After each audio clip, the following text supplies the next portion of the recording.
नमस्कार, रामकृष्ण हरी. माझ्या चॅनलवर तुमचे स्वागत आहे. माझे नाव लक्ष्मी. आज मी तुमच्यासमोर गणेश पुराण कथा सागर घेऊन येत आहे. अध्याय 36 व 37 मी वाचून दाखवत आहे. घृतस्य मदाचा शाप. स्वतः वाईट वागली आणि बिचारा रत्मगंधाला शाप दिला. त्या मुकुंदेचे पुढे काय झाले? व्यासाने ब्रह्मदेवाला विचारले. ब्रह्मदेव म्हणाले, रत्मगंध आश्रमातून निघून गेल्यावर मुकुंदनेला राहावेना. तिची कामेच्या अतृप्त राहिल्याने तिच्या अंगाची आग होऊ लागली. ती त्या अवस्थेत तहान भूक विसरून गेली. रत्मगंधाला तिचे प्रेम बसले होते. त्याचे ती ध्यान करत एका झाडाखाली एकांतात बसली होती. त्या ठिकाणी तिला झोप लागली असता इंद्र तिथे रत्मगंधाचे रूप घेऊन आला. त्याने तिचा उपभोग घेतला. त्यामुळे मुकुंदेला गर्भधारणा राहिली. 9 महिन्यांनी तिला मुलगा झाला. पापकर्मामुळे मुकुंदेला गर्भ राहिला. त्याची थोडीसुद्धा वाचटकनावाला शंका आली नाही. त्याने मुलाचे सर्व जातक कर्मादी संस्कार मोठ्या आनंदाने केले. त्याचे नाव घृतस्यमद असे ठेवले. घृतस्यमद 5 वर्षात झाला. त्याची मुंज करून त्याला वेदविद्या शिकवायला सुरुवात केली. एक दिवस गणानात्वा या ऋक मंत्राचा उपदेश घृतस्यमदाला त्याच्या पित्याने केला. जो मंत्र आगमोक्त आणि पुराणोक्त मंत्राहूनही सर्वश्रेष्ठ आहे. हा मंत्र म्हटल्याने तुला श्री गणेश प्रसन्न होईल. तो तुझी सर्व इच्छा पूर्ण करील असे त्याने घृतस्यमदाला सांगितले. खूप दिवसांनी मगध देशाचा राजा, जो प्रतापशाली तर होताच, परंतु मदनाप्रमाणे सुंदर, कार्तिकेप्रमाणे पराक्रमी, बृहस्पतीप्रमाणे बुद्धिवान, बलीप्रमाणे दानशूर अशा सर्व गुण संपन्न असलेल्या मगध राजाच्या घरी श्राद्ध होते. त्या श्राद्धासाठी वशिष्ठ, विश्वामित्र अशा महातपस्व्यांना बोलावले. त्यामध्ये घृतस्यमदही होता. सर्व ऋषी महर्षी एकत्र बसून शास्त्राची चर्चा करत होते. घृतस्यमदानेही चर्चेत भाग घेतला. तो मोठ्या गर्वाने चर्चा करत होता. घृतस्यमदी ऋषींना गर्व झाला, पण त्याचे बोलणे मध्येच थांबून अत्री ऋषींनी निषेध केला. अत्री म्हणाले, घृतस्यमदा जास्त बोलू नकोस. तू ऋषींचा मुलगा नाहीसच मुळी. तू रत्मगंध राजाचा मुलगा आहेस. तू वाचकनवाचा औरस पुत्र नाहीस. हे तुला माहीत आहे का? आमच्याशी बरोबरी करू नकोस. तू आपल्या आश्रमात परत जा. घृतस्यमद अगदी रागाने लालाला झाला. क्रोधातिशयाने तो थरथर कापू लागला.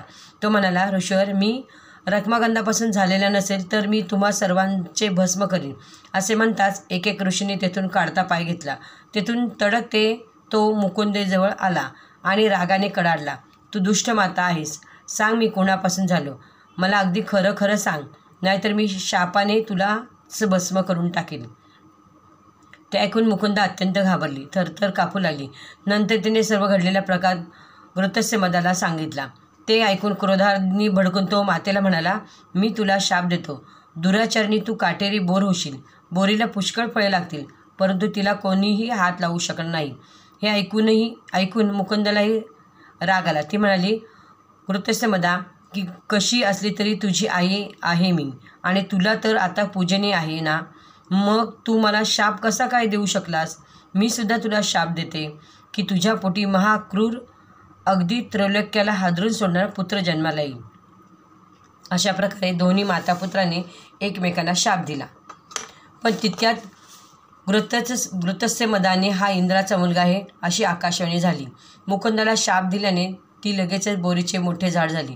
त्यानंतर घृतस्यमदही जड अंतकरणाने दुःखी होऊन तपश्चर्याला निघून गेला. अध्याय 37 वरदविनायकाची स्थापना. फिरत फिरत पुष्पक नावाच्या अरण्यात घृतस्यमद आला. त्या ठिकाणीच तपश्चर्या करण्याचे त्याने ठरले. तेथील मुनिवरांना नमस्कार करून त्याने तपाला सुरुवात केली. तो पायाच्या एका अंगठ्यावर उभा राहिला. नाकाच्या टोकावर आपली दृष्टी ठेवून सर्व इंद्रियांवर नियंत्रण ठेवले. वायूचा विरोध करून एकाग्र चित्ताने सहस्र वर्ष श्री गणेशाची त्यांनी आराधना केली. काही दिवसांनी त्याने मध्येच आपले डोळे उघडले असता त्या डोळ्यातून अग्नी बाहेर आला व सारे त्रैलोक्य ते जाळू लागले. हा ऋषी पुढे काय काय करणार आहे याची सर्वांना काळजी व भीती वाटू लागली. पुन्हा नंतर काही दिवसांनी घृतस्यमदाने झाडाची सर्व खाली पडलेली पाने खाऊन 5000 वर्षे तपश्चर्या केली. त्याचे ते रूप पाहून श्री गजाननाला त्याची दया आली आणि ते प्रगट झाले आणि म्हणाले, घृतस्य मदा, मी तुझ्यावर प्रसन्न झालो आहे. तुला कोणता वर देऊ? जो हवा तो वर माग माझ्याकडे. समोर गणेशाला पाहून त्यांना खूप आनंद झाला. त्याने गजानन नमस्कार केला व म्हणाला, हे देवादिदेव, 84 योनी फिरल्यानंतर मला हा मनुष्यदेह मिळाला आहे. मानवामध्ये ब्राह्मण श्रेष्ठ असतो, तर त्याच्यामध्ये ज्ञानी श्रेष्ठ, ज्ञानेमध्ये अनुष्ठान करणारा श्रेष्ठ असते. त्यांच्यामध्ये ब्रह्मव्यक्ती श्रेष्ठ असतात. त्यासाठी मला ब्रह्मज्ञान प्राप्त व्हावं. तुझ्या भक्तांमध्ये माझी गणना होऊन देव व मनुष्यात पूजनीय होईन असे काही कर. हे जंगल अतिशय पवित्र आणि भक्तांना सिद्धिदायक हो. भक्तांच्या इच्छा पूर्ण करण्यासाठी तू इथेच राहा. तेव्हा श्री गणेश म्हणाले, घृतस्य मदा, तुला तर ब्राह्मणत्व दिलेच आहे. तसेच यापुढे तुझी वेदवक्त्या ऋषींमध्ये गणना होईल. आणि एवढेच नाही तर गणात्वा या मंत्रांची तू उपासना करतो आहेस, त्या मंत्रांचा ऋषी म्हणून तुझी ओळख होईल.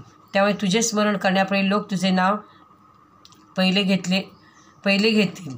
शंकर महादेव सोडून इतर सर्वांना जिंकणार असा महापराक्रमी मुलगा तुला होईल. आता कृतयुग असल्यामुळे हे स्थळ पुण्यक्षेत्र म्हणून त्याच नावाने नाव होईल. त्रेतायुगात यालाच मणिपूर म्हणतील. द्वापारात मानक आणि कलियुगात भद्रक असे नाव प्रसिद्ध होईल. त्या ठिकाणी स्नान करून जे दानधर्म करतील त्यांची सर्व मनोकामना, इच्छा, आकांक्षा पूर्ण होतील असे सांगून गजानन गुप्त झाले. त्यानंतर घृतस्य मदाने गणपतीचे चांगले मंदिर बांधून त्यात गणपती मूर्तीची स्थापना केली. तिचे वरदविनायक असे नाव ठेवले. रामकृष्ण हरी. तुम्हाला हा व्हिडिओ आवडल्यास लाईक करा, शेअर करा. रामकृष्ण हरी. धन्यवाद.